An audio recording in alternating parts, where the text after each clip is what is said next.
You're listening to Opera Box Score. Let's get ready to rumble! Wherever you are, however you're listening, it's America's talk radio show about opera. It's Opera Box Score. I'm Weston Williams, joined by Oliver Camacho and Ashleigh Gordon. All right, this week, it's an Inside the Huddle doubleheader with tenor Josh Lovell, who will be playing Jupiter in Atlanta Opera's production of Semele. We'll also talk to Castle of Our Skin's co-founder, Ashleigh Gordon, who's bringing Frederick Douglass to life with the help of the Boston Modern Orchestra Project. Plus, in the 2-minute drill, buildings are going up, conductors are acting out, and the Kennedy Center is falling apart. I swear you take 1 week off, Ashleigh. Make sure you subscribe to our podcast on Spotify. Click follow. On Apple Podcasts, hit the plus sign. Email us your hot takes by writing to mailbag@operaboxscore.com or upload a voice memo using the You Got Something to Say tab on our website, operaboxscore.com. However you contribute, you'll get an OBS beer coaster, an OBS lapel pin, and a #1 OBS fan foam finger just for sharing your own hot take. And without further ado, I will not be talking to Oliver Camacho about tennis because he's pre-recorded. Thank God. Ashleigh Gordon.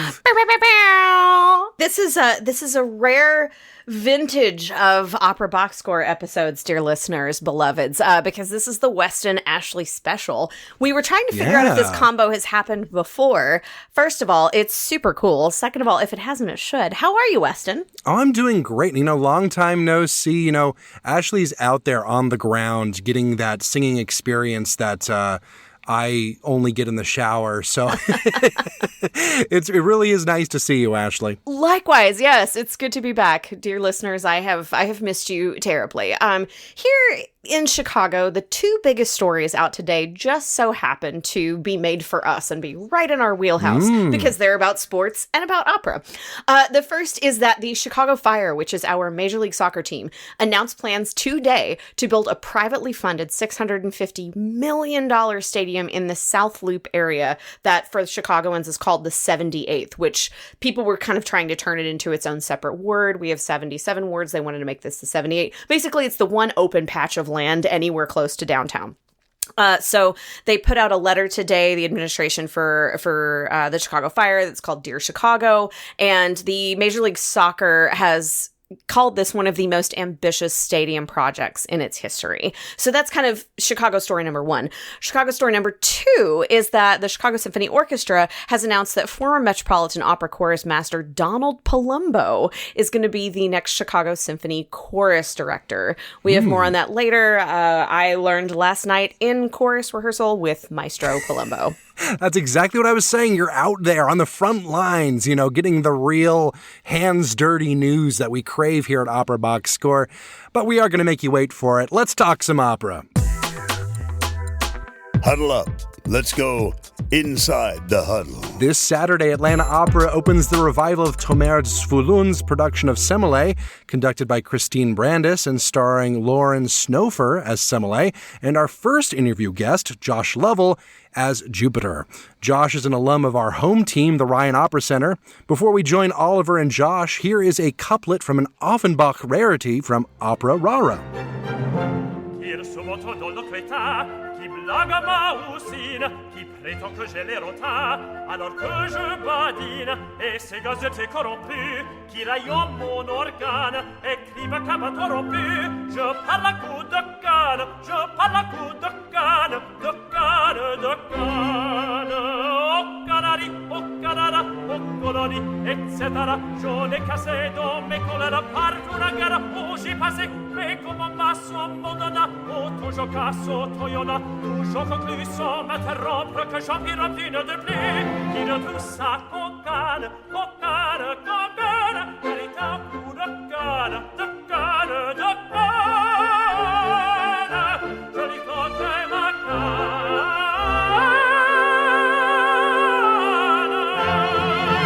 An excerpt from Offenbach's La Princesse de Trébizonde with my guest on Opera Box Score today, Josh Lovell. Welcome to Opera Box Score. Thanks for having me, Oliver. That recording is on the Opera Rara label with the London Philharmonic Orchestra, conducted by Paul Daniel. And having your singing already documented by a major label like Operara speaks volumes of the progress you've made since you've left the Ryan Opera Center in Chicago. That's how I met you. And I guess I would love for the audience to hear, because I think for a lot of singers who might be listening to the show, they understand how one might make it to the point of their career where they're in a program like Marola or Ryan Opera Center. But what is another step that you've already taken and you're basically done with is your singing in the ensemble at Vienna. Can we talk about what it was like to leave Chicago and to begin, this other chapter of your career there? Yeah, I was really lucky that actually after I had been accepted at Lyric and I signed the contract, because as you know, the competition, like the final round of the auditions happens in the fall. And so then I was finishing my final year of my studies at the University of Michigan. And it was about, I think, 2 weeks, maybe close to 3 weeks before I started at the beginning of May in 2017 at the Lyric, I did this competition with the Marcello Giordani Foundation. Mm-hmm. And one of the judges happened to be Dominique Meyer, who was the intendant at the Vienna State Opera House. And so while he was there, I was one of the prize winners. And he came up to me and just said, I'd really like to hear you in Vienna because we're looking for your kind of tenor. And then he walked away. And the funny thing was that I didn't actually know who that was. And so then I patted my friend. I was like, who was that? And he said, oh, that was Dominique Meyer. And I went, what? And so then I showed up at Lyric. And the amazing thing was right as soon as I arrived, all the staff there helped prepare me for that audition and traveling out 2 weeks later. And it was great. And so then I got the offer. And so it was a very lucky, and I worked really hard to make the audition solid and make a good impression in the competition. But I was really lucky that by the time I was just starting at Lyric as a young artist, I had already had an offer to go join the ensemble in Vienna 2 years later. Well, and so the transition was immediate. I got to see a lot of your work as a young artist at Lyric Opera, but I can't imagine it actually prepares you for the amount of work you do on stage in Vienna. No, absolutely not. Vienna is, I believe it's still the busiest house in the world, but I remember at the time when I started, I remember I was looking at all the houses in Europe because I was just curious to see what other houses were doing, what was a part of the repertory at those houses. And a lot of houses had the very similar repertoire that they would do each and every season. But that season, if I recall, I believe it was 49 or 50 operas that they did in a single year. And not all of them would have long runs. Some of them would only be 3 performances and then maybe 1 or 2 later. But of that year, I think I had around 15, maybe 16 assignments of a combination of covering and performing roles. And so, yeah, I was grateful to be able to have the Lyric staff to help coach some of those roles, but emotionally, I was not prepared. Well, considering that you went from graduate school to Ryan Opera Center and then immediately into a very fast-paced work environment like the Opera Factory, is there something that you wish would have been part of your curriculum at either Michigan or even Ryan Opera Center that there was a skill that you didn't have that you had to learn really quickly? That's a really good question. How to use a German laundry machine? Yeah, actually, that I didn't have a hard time I worked in Salzburg at the Young Singers Project, a part of the Salzburg Festival, right before I was starting in Vienna. And so actually the laundry machines that they had in the building were very internationally friendly. And then actually the laundry machine that I still have in my flat, because I've lived in the same flat, is also very user friendly. I think probably the biggest thing that I wish I had spent more time studying German. It was really helpful being a member of the ensemble because I carried my contract everywhere, especially in Vienna, other cities as well. But going to set up a bank account, you can't set up a bank account in the EU unless you have what's called or in German-speaking countries, unless it's called like a Meldezettel, or like a proof of like residency within that city. And that has to be determined. You have to go find a flat, you have to sign an agreement with a lawyer, then you have to take that to an agency like of the government, and then get that officially stamped, and they have a whole notarized document. Then you take that, as well as like any other proof of contract, to the bank, and you can set that up. And so it was all, the hardest thing was like transferring all these funds over to have the money to have there to pay for like the fees for the lawyer and everything to get the apartment. So all this to say, walking around with my contract everywhere, like I'd go to the bank and people would, my German wasn't strong enough at the time, and so people would try to shoo me away. But I'll never forget when the manager saw my contract and he went, "Excuse me, please come with me to my office, sir. This is the accounts that I recommend for you, this and this and this." So just having more German experience would have been wonderful. Okay, so German experience, but I'll also say that looking at your CV from the past couple of years, you've had quite a bit of opportunity to do 17th and 18th century music.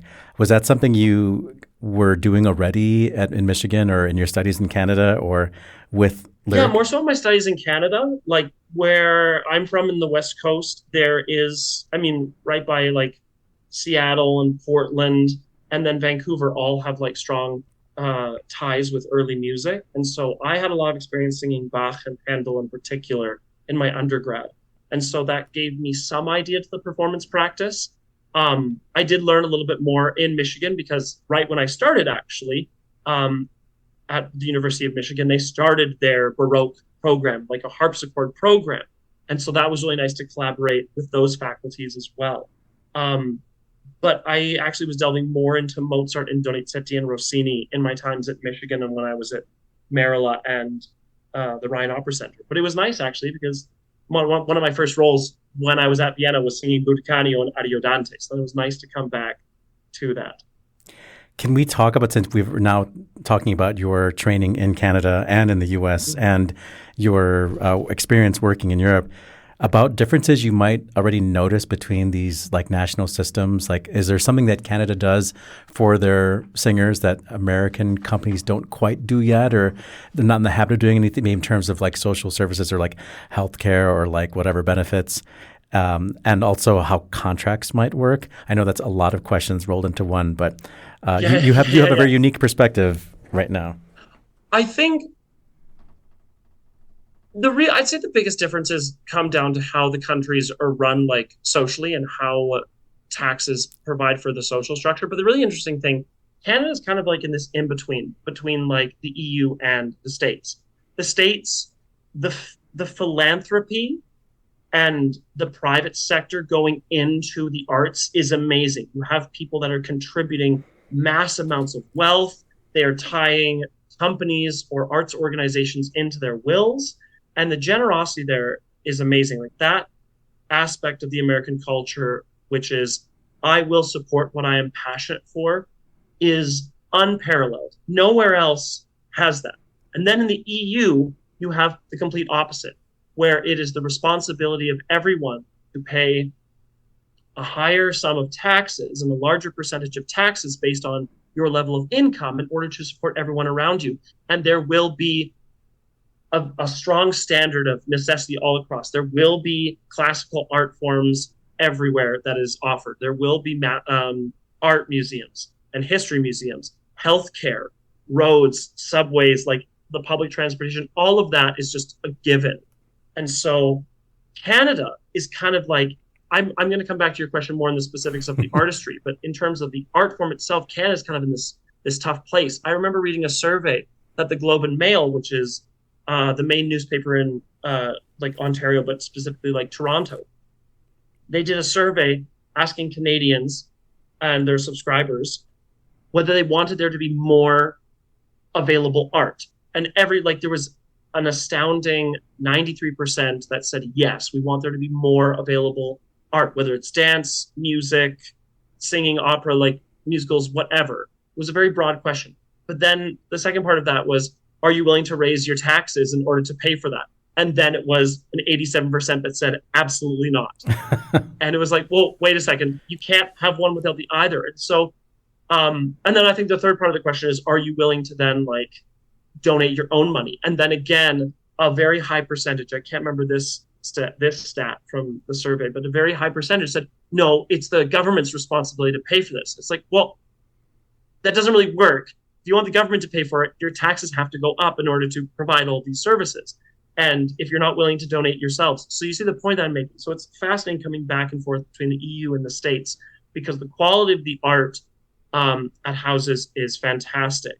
But then they're coming from different modes of financial support. In terms of the art form, Canada does not have the level of training programs that is in the United States. I'm very happy to be honest about that. There are some good schools, but the level of teachers and coaches and the experiences that they bring is not always to the same level that is within the United States, for sure. I mean, you have, I think, the greatest houses in North America that are here. There are, like, the COC is an amazing house, and you can find wonderful teachers and coaches in Toronto. But even in my hometown, where I went to school, there is no opera program at the University of Victoria. Try as my old teacher has, and they are making strides and bounds in that. It's not always something that's a given. And I think in many programs throughout the United States, it's a given that you are going to study song, maybe not always oratorio, maybe not always Baroque music, but definitely song and opera for sure. And so in terms of the training, it doesn't always match and line up. But that was why I wanted to come to the US, because I knew that I wanted to have a career in opera and concert music as well. And I knew that the best programs were here in the United States. Well, quickly, I wanted to ask you before we move on to the next topic about just the rehearsal structure. Right now, you're rehearsing for Semele in Atlanta. Can you talk about the difference between getting a show on its feet in Atlanta or at Lyric, for that matter, versus getting a show on its feet in Vienna? Yeah. So really, it actually changes up country per country. So what's really interesting is that in Germany, in Austria, and I believe in Switzerland as well.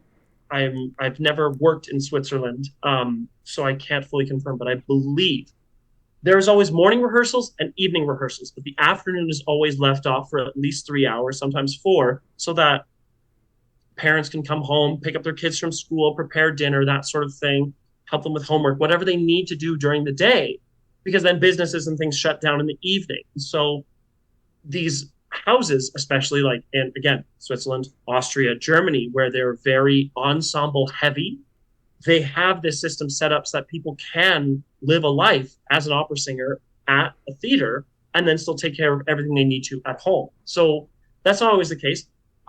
France does not have now the National Opera House has somewhat of an ensemble system that they're trying to cultivate and doing so successfully, but they don't have these hours set up in the same way. Because the really interesting thing is that when you are a member of an ensemble in, again, Switzerland, Germany, Austria, you are considered a government employee. So they make sure that you are paid to a certain standard, that you get vacation time, vacation pay, and then you have this structure set up so that you can still live your life, support your kids, that nothing can hinder you from your career, which I think is absolutely fantastic. In terms of the times and arts, like the times and the structure, here it's a typical system where there's morning blocks, afternoon and evening, and you'll work 2 of the 3. Same when I was at Lyric as a young artist, there would be like 3 blocks during the day, not always, not every period, like 3-hour period of the day, like 10 to 1, 2 to 5, 6 to 9 sort of thing, or 7 to 10. Not every period is used every day, but you might be there for in the morning and the evening, or the afternoon and the evening, or the morning and the afternoon. And so it doesn't have the same level of structure as it does in the EU. And in terms of the rehearsal durations, depending on what you're doing in the EU, if you're doing really a repertoire show, you might be staging and putting the show on its feet in 6 days, which I've done multiple times, where in fact I've had one rehearsal and then one rehearsal maybe on stage or one run through. And then the first time me being in costume on stage with orchestra is the day of the show. And so it really just changes depending on what's going on. But if you're doing a premiere, you will have like 8 weeks And so there's so many factors. Well, thanks for laying that out for us. I think I think that there's a lot of people who listen to the show that don't really get the difference and maybe are about to embark on their own, job in the EU and maybe not be prepared for that. And also some best practices. I think this idea of like giving ensemble members a chance to like be a parent or to like go to the gym or like, go home and cook their dinner. I think that's great for mental health, honestly. Oh, 100%. Before we talk about Semele, I have to ask you about this show you did, which is available for those who are subscribing to that new platform, La Scala TV. This is from just a couple of months ago. An opera I had never heard of by Gassmann. Is it Franz Gassmann? Is that his name? Yeah, Florian Gassmann. Yeah, Florian Gassmann, called L'Opera Seria. And I guess it's a pastiche or sort of like a parody of opera seria. Yeah, a little bit. And you played the role of Ritornello? Yeah. So everyone's names, funny enough, like it's sort of a play on of words. And so I remember one of the favorite names I have, one of the other fellow singing characters. Like we're all obviously singing, but the story is that there is like essentially like an opera theater that is putting together an opera in a single day. And so you have the manager of the theater, and then you have the librettist and the composer, and then you have the singers, and then you have the mothers of the singers. And the funny thing is that one of the other fellow singer characters, her name is Stonatrilla, which means like shrill singing, like shrill voice. And so it's funny that that's her name. My understanding of why I was named Ritornello was like refrain, which could have been like, one would hope that he would just shut up and refrain from from continuing, or the idea that he always has his refrain and he is always having to have the last word and always having to sing. My character was definitely a diva and completely always having to steal a show. And with the comedy of Laurent Pelly, we were able to successfully bring that forward.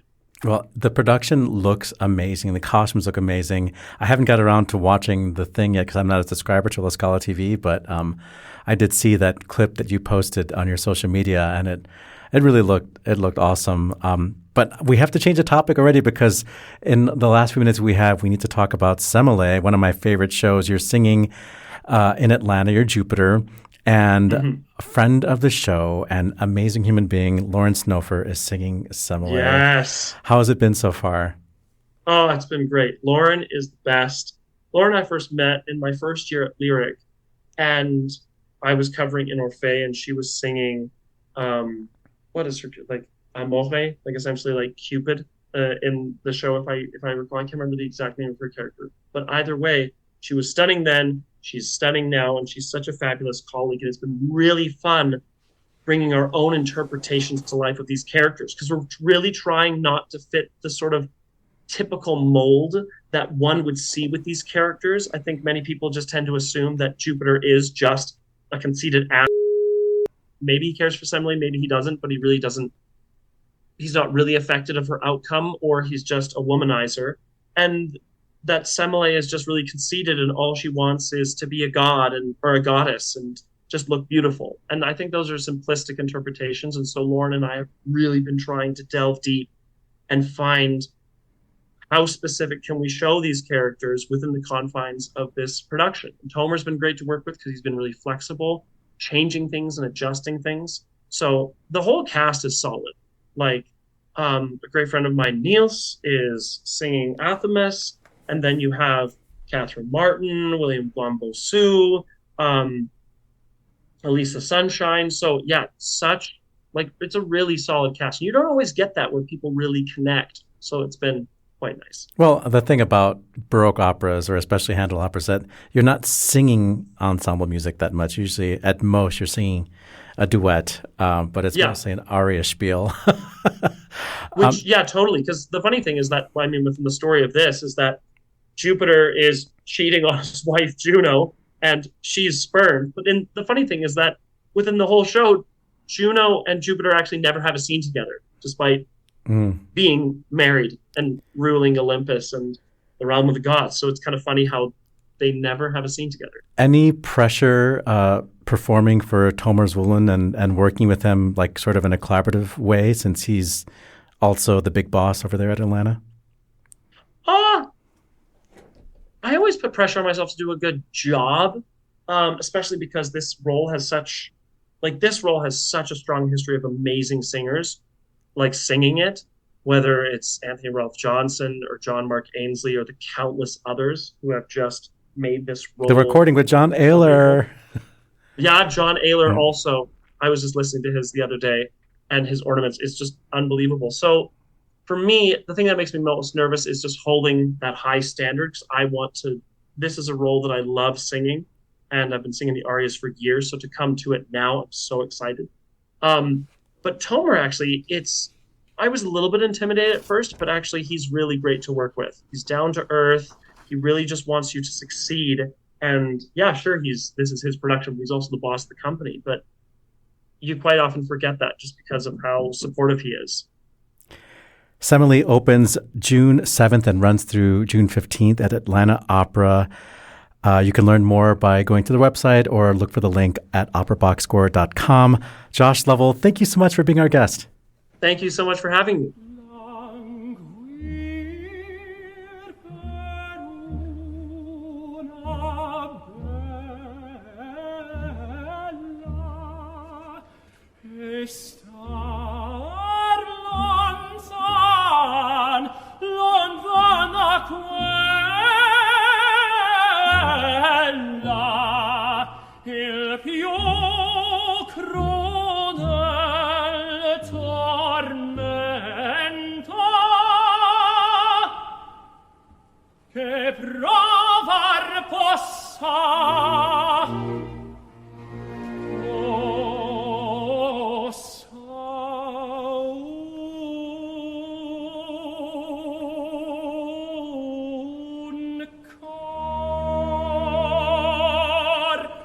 Josh Lovell's first place winning performance of Languir per una bella from l'Italiana in Algieri at the 2021 International Hans Gabor Belvedere competition. Hey, if you're listening, make sure you are subscribed to our podcast on Spotify. Click follow. On Apple Podcasts, hit the plus sign. If you have a friend who's into opera or sports, drag them kicking and screaming over to one of those platforms, or YouTube even. We're on there too.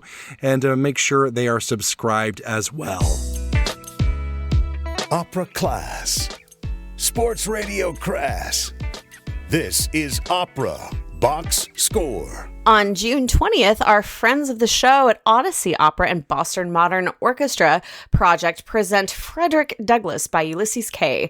The performance is part of their initiative As Told By History, Race, and Justice on the opera stage, the most extensive and ambitious presentation of opera by Black composers to ever take place in the United States. Thank you for that.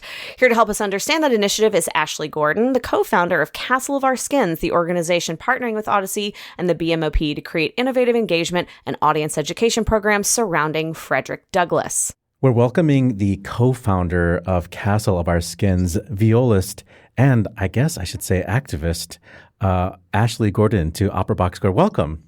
Hey, thanks so much for having me. So Castle of Our Skins is now on its second of a 5-project collaboration with Boston Modern Opera Project to create educational events around these operas that have sort of a social justice and Black history slant on them. Is that a good sort of quick summary of what your interaction with? Yeah. Okay. Sure. So the partners are Boston Modern Orchestra Project and then Odyssey Opera working together. So large orchestral setting and operas that are staged, semi-staged, if not potentially produced in this 5-year project. And then we to do the, as you said, the educational, both youth and adult-wise context building. You're a violist, but Castle of Our Skins seems to have a larger mission than just performance. And I could see how eventually an organization like Odyssey and Boston Modern Orchestra Project would find an organization like yours. But can you kind of get us from your founding or co-founding of Castle of Our Skins to being solicited, or did you solicit Odyssey? Yeah. So Castle of Our Skins is a concert and education series. And as a violist and an educator and mentor, that feels very organic and natural for me.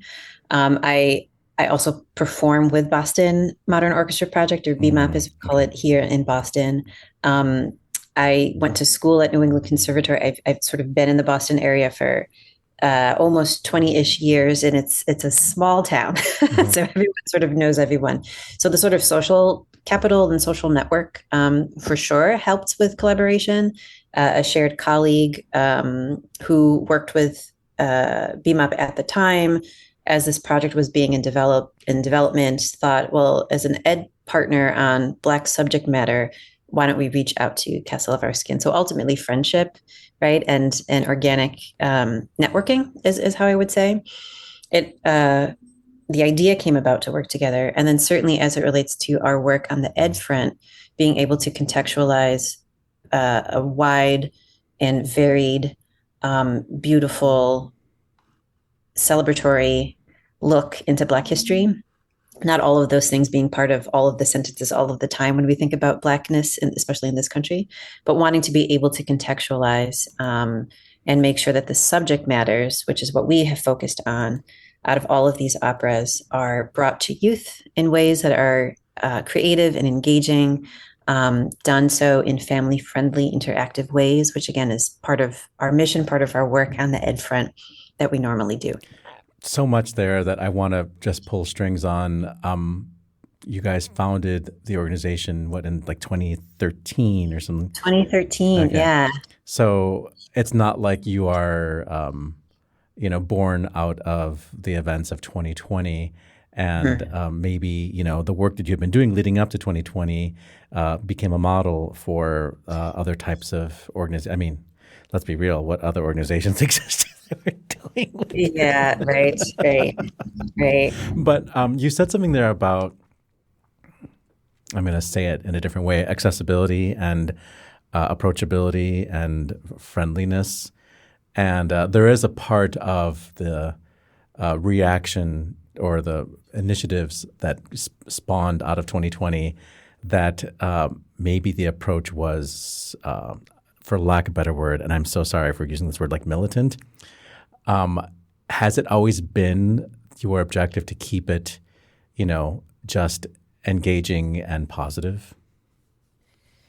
Very much so from the beginning. So our values, and I'll say the R and the we as co-founders, myself and Anthony R. Green, who's a composer I met at New England Conservatory. We were classmates. So the co-founderness comes from our shared idea of celebration.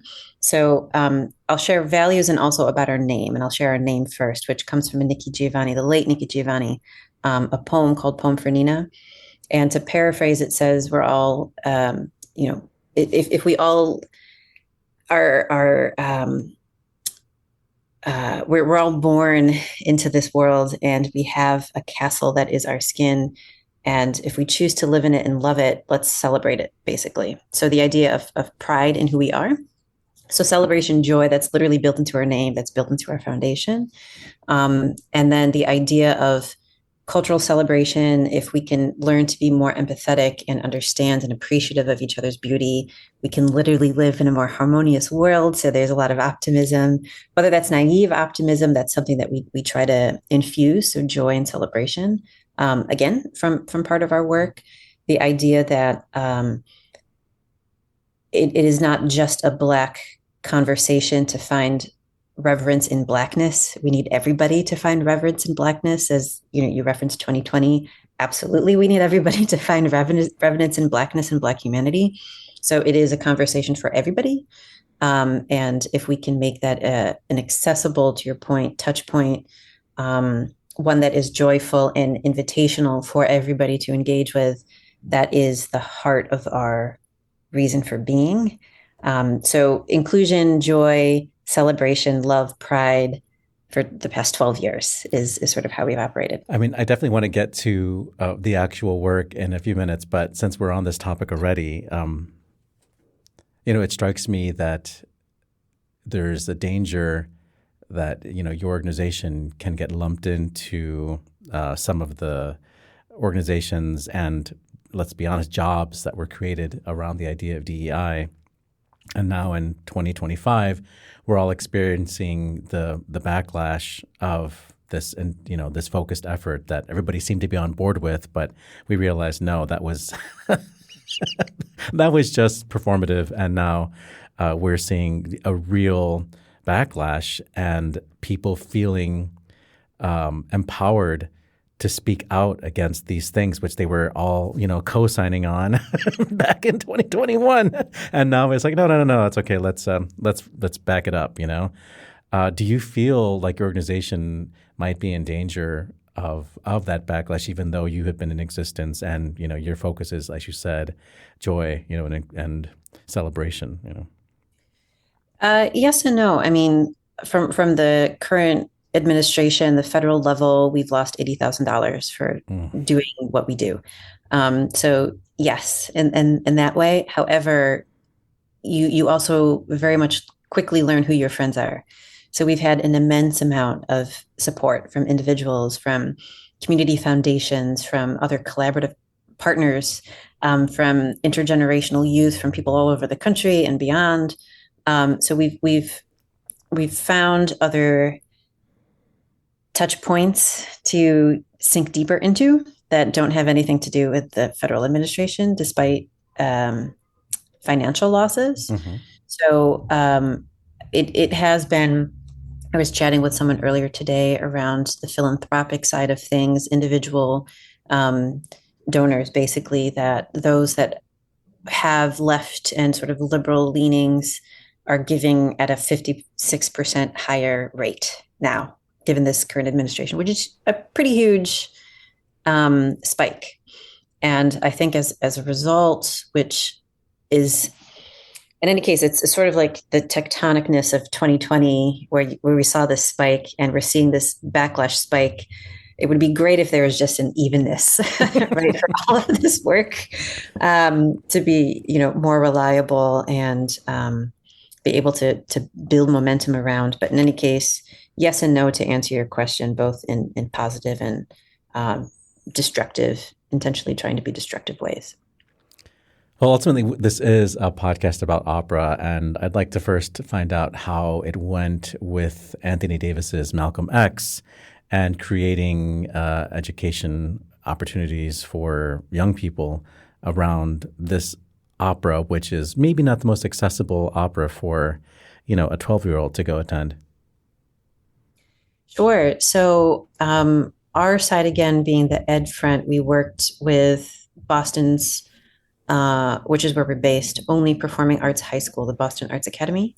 And we worked with their voice department and we worked with their dance department. So again, high schoolers for both of those. With the voice department, we contextualized Malcolm X's history over several visits, and then being inspired by that history created basically lyrics, created our own songs. So engaging with poetry, with lyric writing, and song creation and improvisation. With the dance department, basically developed this whole multimedia video project where they were able to capture with speeches and images and live movement and choreography an interpretation of what Malcolm X in sort of a 21st century from the voices of high school students means, and specifically the students at Boston Arts Academy. And so we have original songs and this original video project from high school students that we were able to create for the opera itself, whomever else is to engage with it, which includes now, live performances if you're able to be in the specific city where it's being performed live, and then also with BMOP through their recording company, BMOP Sound, and a full recording. We created a curriculum guide, and the curriculum guide is about 120 pages, and I know because I designed that guide. But we had teaching artists over the summer work really diligently and really beautifully to create all manner of things. So if you're an elementary age classroom educator, you can talk about the power of name, as Malcolm X had many names over his life. And what does it mean if someone calls you by a name? And what does it mean to name yourself? So that kind of concept is not restrictive of age, and something that an educator would have full-on lesson plan, would have worksheets, would have everything that they would need, as well as talking points, right, to be able to engage in their classroom. You can also talk about Black American civil rights and racism on a high school level. And again, here's worksheets and lesson plans and talking points and video links and cues within the recording of go to this track and let's talk about. So it's intergenerational, elementary through college and elementary through adults, really. So to be able to it makes me think, what was the original strategy when you began this collaboration? Like, what were the end goals? Since it sounds like the experience that your initiatives that the kids are having, yes, it's operatic because you're talking about all the arts and you're talking about dance and being on stage or being on a video, and song and singing. But how does that support ticket sales? Because isn't that what it's about in the end? I think in some ways, yeah. I mean, so our perspective from Castle Over Skin side, we aren't on stage performing for the opera. I'm a little bit of a weird case because, for instance, with the opera that we're doing this particular calendar year, Frederick Douglass, I will be in the orchestra as I have performed for many years with BMOP. But that's sort of I'm like the weird overlap. But for the organization, to take with basically each one of these operas, the idea of selecting an opera for whom there is a historical subject figure that has connections to Boston. So Malcolm X,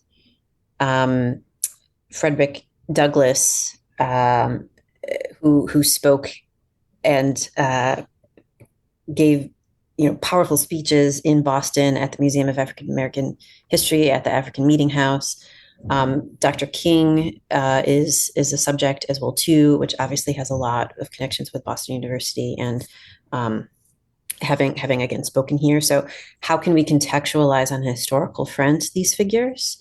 And then if, again, the operatic experience, which can be many hours, can be something that the students can also engage with if they're sort of high school and above, would be sort of a touch point that we can help foster. But the operatic experience, the recording experience, is really part of BMOP and Odyssey Opera's wheelhouse. And if we can help with our partners, both education and also our community partners, to bring people to the performance, that's something that we would definitely welcome. I think the sharedness that we have is around the subject matter, the historical figure, and how we can contextualize through our various vantage points the historical figure.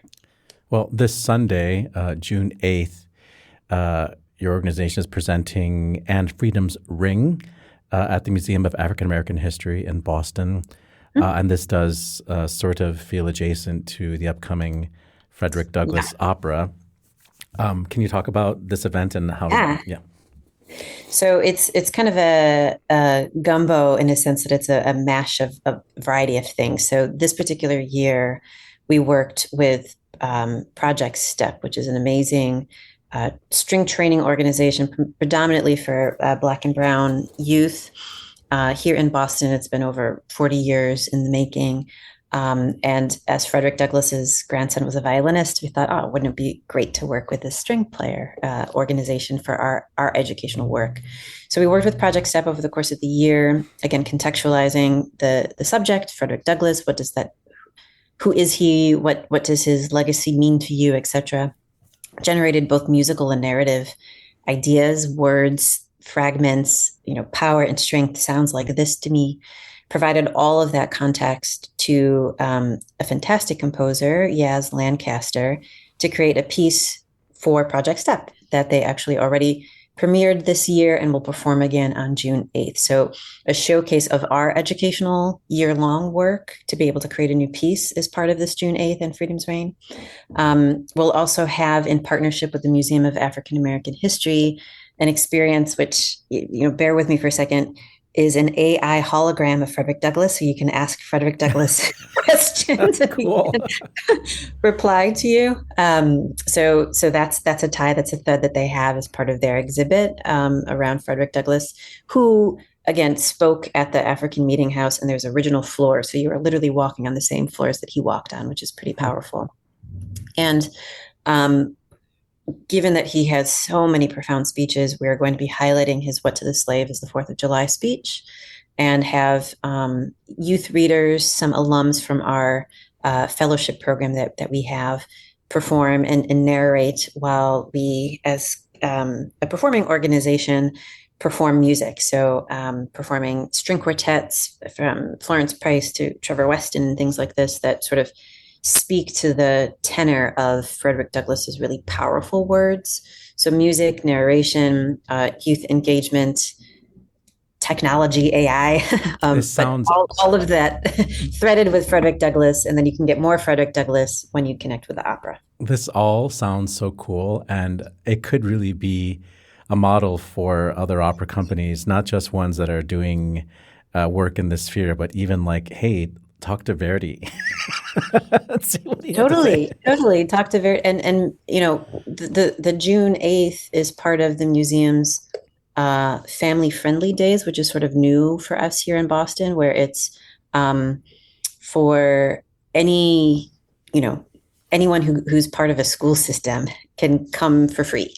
So the intergenerationalness is built in, and the idea that you can talk to Freddie and engage with music and hear his words and have a touch point that can be enriched with your participation. And then if you want even more, you can see him in a new light, in a new way through this opera. And if you want more, which I hope people would want more, their curiosity is sparked, which I think is another shared touch point that we have of fostering cultural curiosity in Black history through a variety of touch points. So opera, music, narration, technology. Well, you all can meet AI Frederick Douglass on Sunday, June 8th at the Museum of African American History in Boston, and then stay in Boston for the production of Ulysses K's Frederick Douglass, an opera that I don't think anybody's heard, so you'll have to tell me about it. And you can learn more about Castle of Our Skins at castleskins.org. Ashleigh Gordon, thank you so much for joining us on Opera Box Score. Thank you for having me. Thanks to AMT Public Relations for connecting us with Ashleigh Gordon, a fellow Ashley spelled different than the traditional way. Love to see it. Learn more about Castle of Our Skins and Odyssey Opera's presentation of Ulysses K's Frederick Douglass at our website, operaboxscore.com. This just in. The 2-minute drill. All right, listen up. Here's everything you need to know about what happened in Operaland this week. This week on OBS, we're starting a new mini segment, WTF KC2Day, which stands for What the Happened at the Kennedy Center Today. Deborah Rutter, the former president of the Kennedy Center, removed by a President Trump-appointed board, has refuted claims of financial mismanagement and fraud. I don't know what information he was given, Rutter told Washington's NBC4, and I don't know anything that has happened since February 12th, but it's just not true. Meanwhile, the remaining Kennedy Center employees, you'll recall the administration has fired nearly 40 staffers, are seeking to unionize, and they filed a petition for a union election with the National Labor Relations Board. And finally, Kennedy Center Vice President, Obama conspiracy theorist, and founder of Citizens United, Floyd Brown, has been dismissed after CNN questioned his history of anti-gay remarks. Happy Pride? The former artistic director of the Salzburg Festival, La Scala, Zurich Opera, and Maggio Musicale Fiorentino, Alexander Pereira, has been found guilty of embezzlement. An Italian court found that Pereira had been charging personal expenses to Maggio Musicale Fiorentino during his tenure there, though the court said there was insufficient evidence to prove that he had misused 35 million euros from the State Cultural Fund. Dutch conductor Jaap van Zweden has been accused of creating a pattern of fear and treating musicians in an authoritarian manner and insulting them with intimidating and offensive remarks. Dutch media outlet Pointer interviewed some 50 musicians and arts administrators who spoke of a culture of intimidation when the conductor was in rehearsal. Van Zweden has responded to the article, saying he was shocked by the allegations. I know I can be demanding, but my target is always the collective, not an individual. By the way, I have the Amsterdam directness. Whatever that means.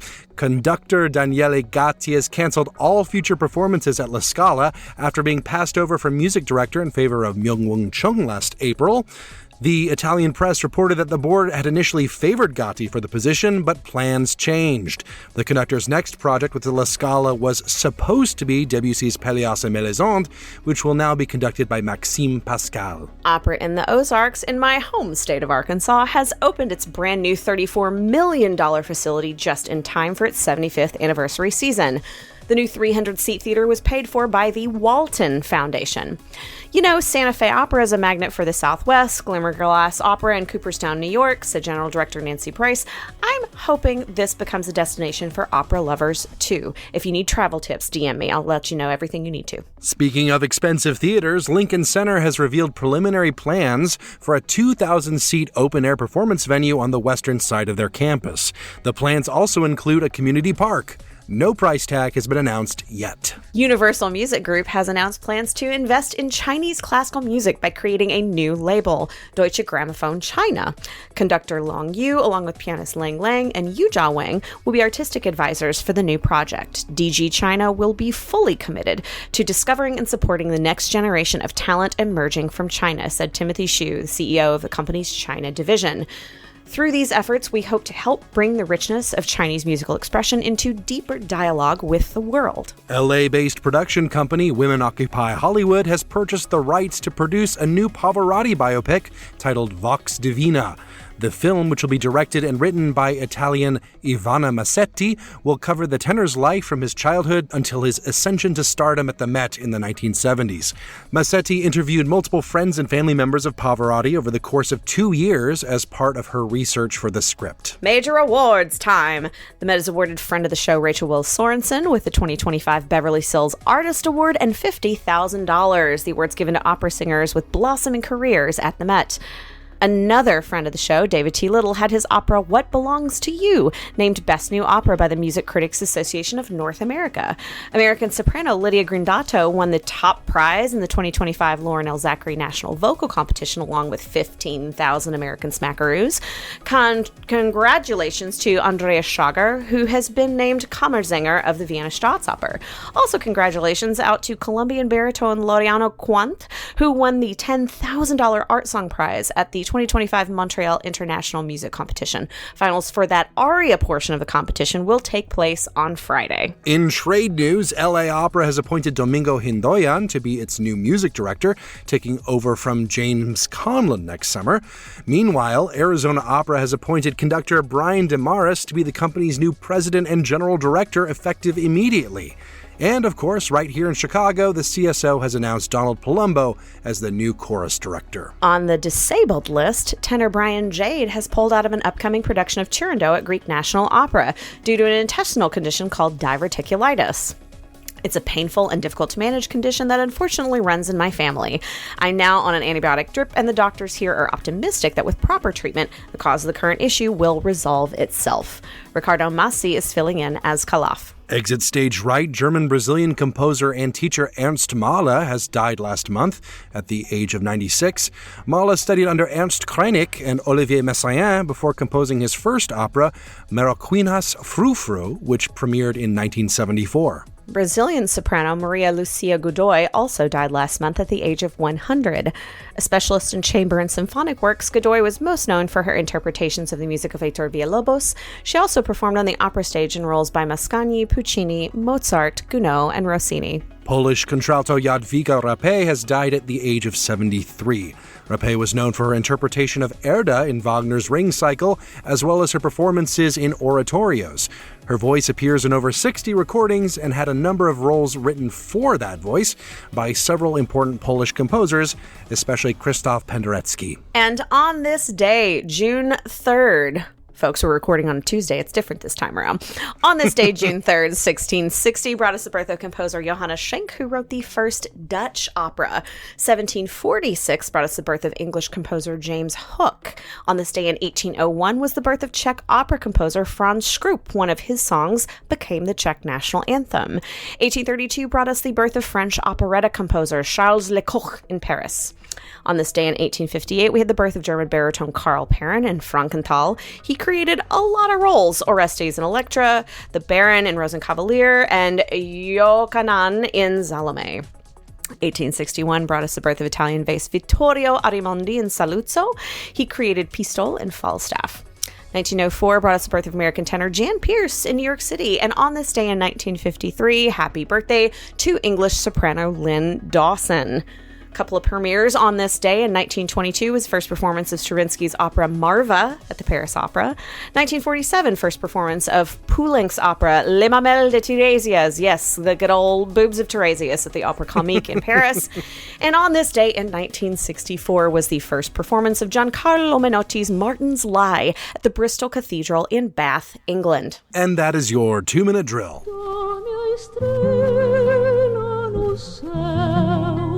Dorme a rosa em seu jardim, dorme a lua no mar, dorme o amor dentro de mim.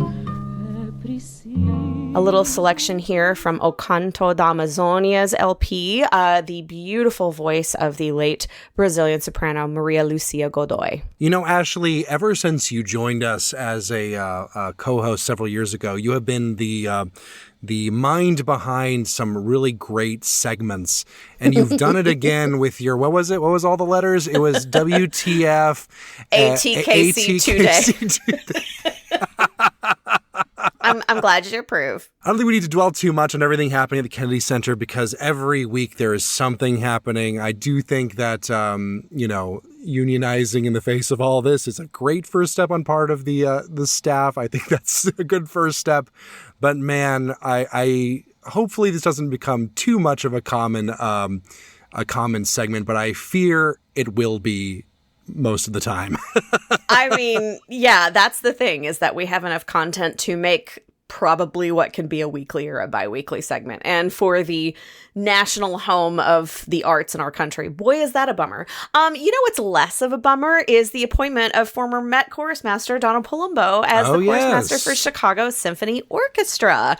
Now, dear listeners, I actually learned about this last night in rehearsal, where I was rehearsing with Maestro Palumbo for Verdi Requiem. We were close to the end of rehearsal, and then all of a sudden the president of the CSO kind of walks in, which doesn't happen at 10 o'clock on a Monday night.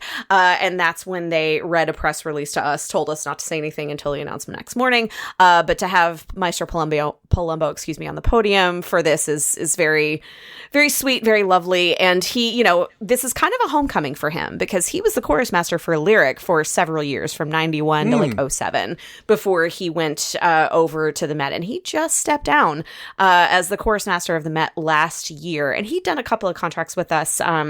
He'd come in, we haven't had a permanent chorus master since Dwayne Wolf's retirement in 2022, I believe it was. So having him be instated as the next chorus master, this is only the third one since the inception of the CSO chorus. It started with Margaret Hillis, then it went to Dwayne Wolf, and now Maestro Palumbo. He's going to be on a 3-year contract. He's no spring chicken, but he does have a lifetime of experience and singing and opera conducting and chorusing and all that good stuff. So we're delighted to have him for whatever time that we can have him. But right now, because of the timing of Maestro Muti stepping down and Maestro Macola coming in, but not really being here for another couple of years, and we'd already been sort of, I call it hobbling along with step parents for the last couple of seasons, because we've had a different preparatory conductor for basically every program.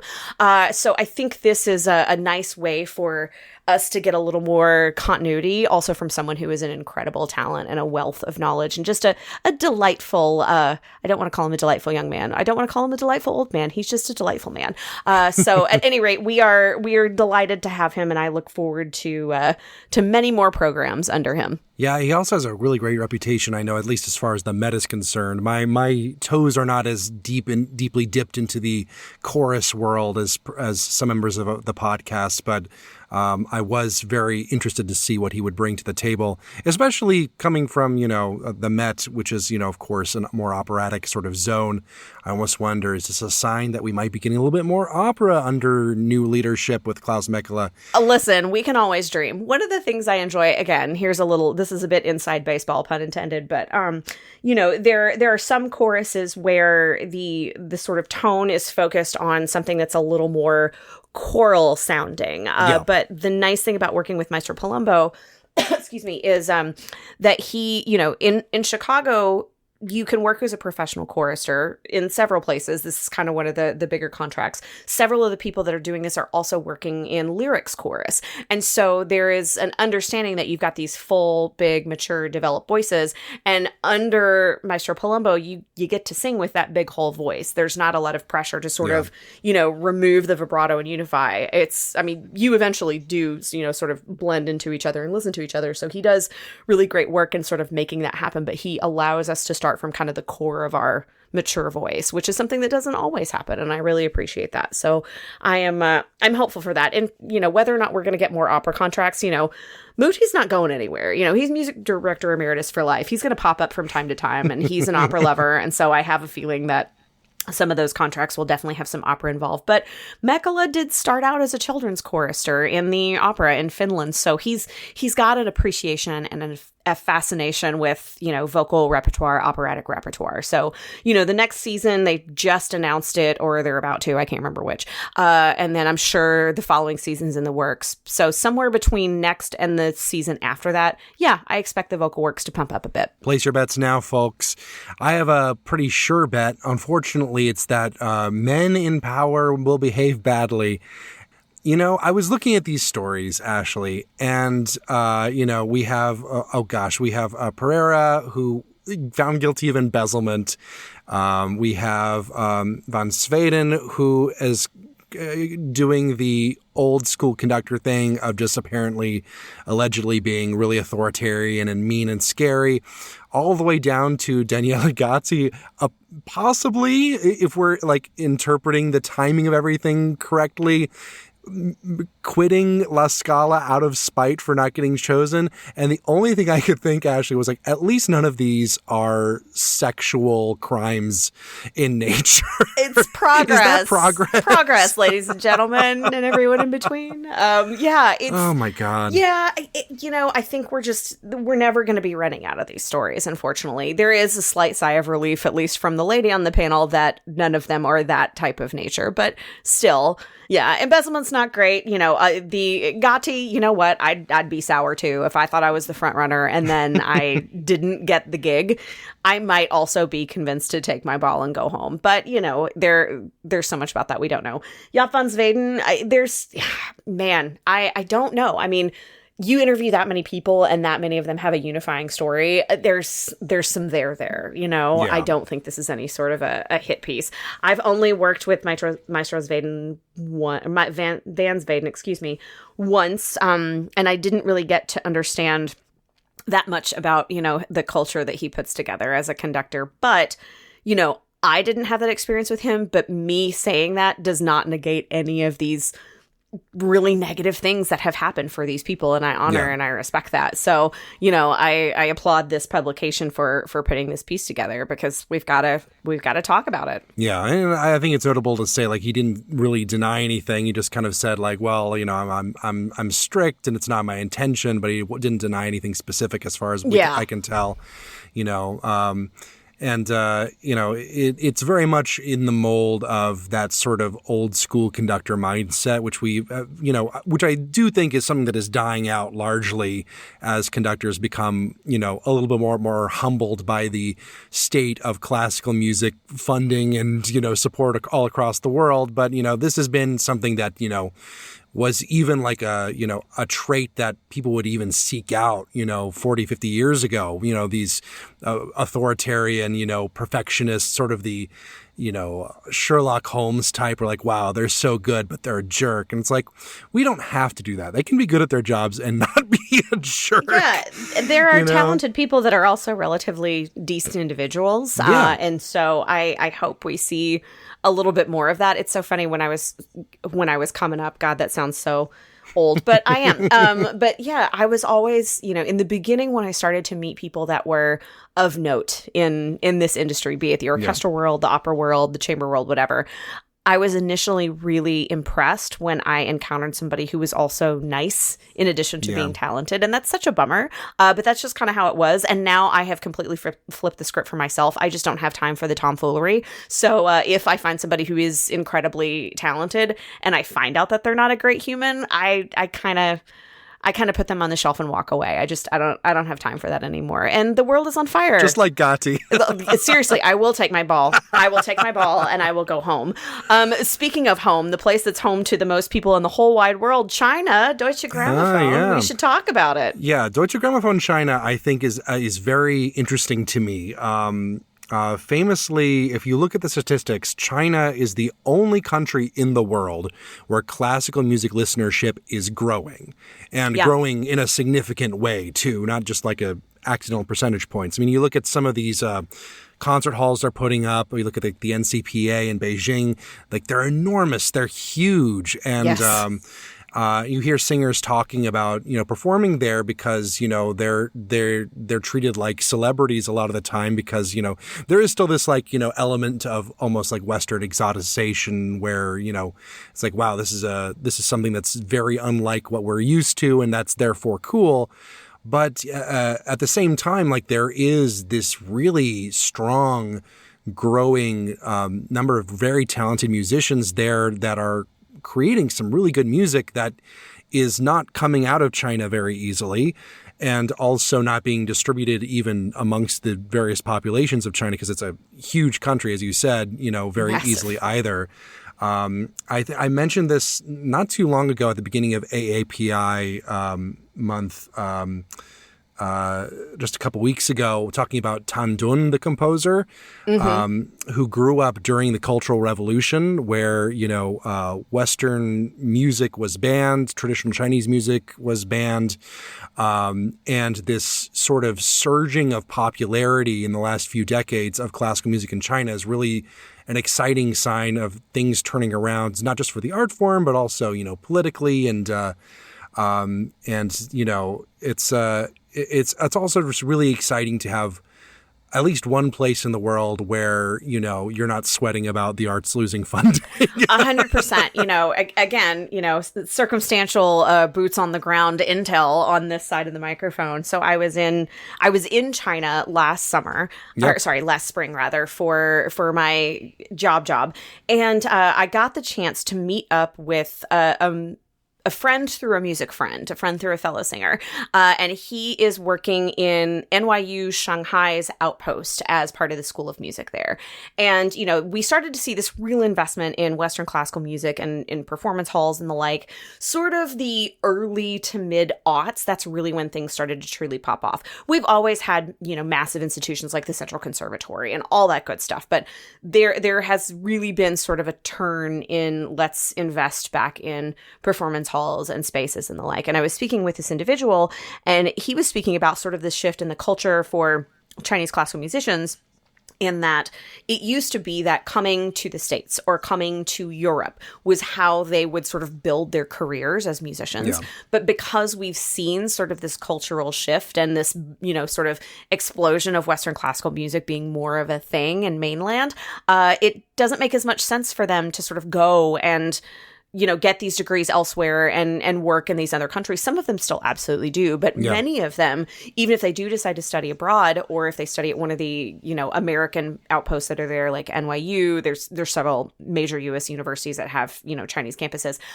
They are, getting this training, but then they're going on and building performance and teaching careers in China. That wouldn't have been possible only, a handful of years ago. Yeah. So it's been very interesting to sort of see that shift, and every ounce of this, every one of these things feeds into the fact that there is some there in terms of a market for Deutsche Grammophon China. So everything is bigger in China. There's more people there than literally anywhere else in the world. So I can only imagine that this will be a successful venture. And even with the work that they're going to need to do with the government to get it off the ground, I think they're going to be just fine. And I'm really excited, too, to hear some recordings coming out of this label, too, because, from what I'm hearing in China over the past, like you said, starting in the aughts, there's this, It reminds me of like American classical music in the 1950s with your like Barber and your Menotti and stuff like that, creating this national music, or Russia in the 1860s and 70s. Sure. You have this new sort of classical style being developed, which is always really exciting, and it's kind of exciting to see it happening in person. But I'm really hopeful that this opportunity actually gets some of those new works out, so I personally can enjoy them. Just for me, Weston. Something just for you, Ashleigh. You're from the area of opera in the Ozarks. What's your hot take? I am in fact from the Ozarks, where the opera in the Ozarks resides. Ashleigh in the Ozarks. Basically, yeah, that was my childhood and college years. So Inspiration Point is sort of where this all lives, and opera in the Ozarks was placed in this beautiful, idyllic, wildly quirky mountain town called Eureka Springs, Arkansas. It's in the Arkansas section of the Ozarks. And Eureka Springs is unlike any place you're probably going to find. It's this combination of like red state rurality and, hippie, eclectic, hyper liberal, and like everybody's living next door to each other. But there aren't that many of them. It's a teeny tiny town. And then, they have this opera colony that's just been hanging out there for 75 years. So it's a really beautiful part of the country. I absolutely encourage anybody around to go. And, the other famous Arkansan, that's not me, just kidding, and not Bill Clinton, are the Waltons, the founders of Walmart and all of their money. They are at the top of most of the top 10 lists of wealthiest people, if you exclude the Bezoses and the Musks. So they have also Alice Walton's founded something called Crystal Bridges, which is a beautiful American art museum that is also in that part of the country over in Northwest Arkansas. And it's got one of the largest, most coveted selections of American art. Several gallerists across the U.S. have tried to buy her art off of her. And she said, no, there should be access to this for people in this part of the country. So she spent her own money and built this incredibly beautiful art museum that houses these incredible works. So you do have, however small the population, this really beautiful cultural area happening there. Now, Eureka Springs is teeny tiny, and you got to fly into an airport with 7 gates and rent a car and drive 60 miles. But boy, people are doing that for Santa Fe. So like, I can see them maybe doing it somewhere else. So dear listeners, if you ever need recommendations for anything in the Ozarks or in Northwest Arkansas, you can always reach out to me. I'll tell you all the good spots to eat, including Écoute Chicken House. Let's wrap the show up.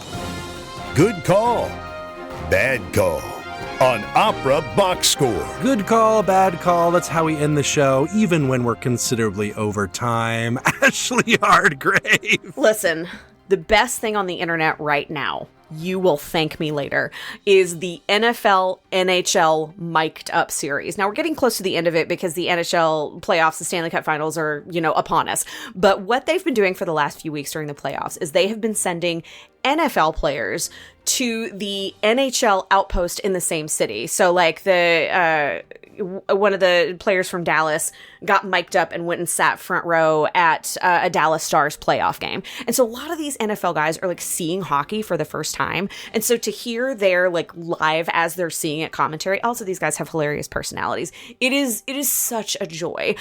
You will find it on TikTok. You will find it on Bleacher Report. One of my personal favorites is from the gem of my heart that should be protected at all costs, Xavier Leggett. And he did a great one for the Carolina Hurricane when they were in, I believe it's the Hurricane, when they were in the playoffs. So we will try to link one of those on our website. But yeah, NFL, NHL mic'd up. It's worth your time. My good call is the same as last week, but in post, as it were, the performance that I attended and gave the pre-show talk for the CSO. The American program with Janai Brugger was great. Janai was fantastic. Oliver was there somewhere in the crowd as well, though he did come in late to my talk, which is a bad call. That's it for this week's edition of America's Talk radio show about opera. Make sure you subscribe to the show wherever you get your podcasts, get your voice heard, and find links to stuff we've talked about at our website, operaboxscore.com. That's also where you can put your money where our mouths are. Give back to the OBS using the Support the Team tab. Your announcer is Norm Waddell, your creative consultant is Oliver Camacho, and your audio editor is me. The executive producer of the OBS is George Cedarquist. For co-hosts Ashley Hardgrave with guests Josh Lovell and Ashleigh Gordon, I'm Weston Williams, asking you to continue the conversation about opera as you embezzle funds from your favorite summer festival. We're back with an all-new show next week when we go Inside the Huddle with soprano Eli McCormick in advance of his upcoming performance in Vinci's Ataserse with Haymarket Opera. Plus, you get more opera headlines, more hot takes, and more Amsterdam directness. Join us.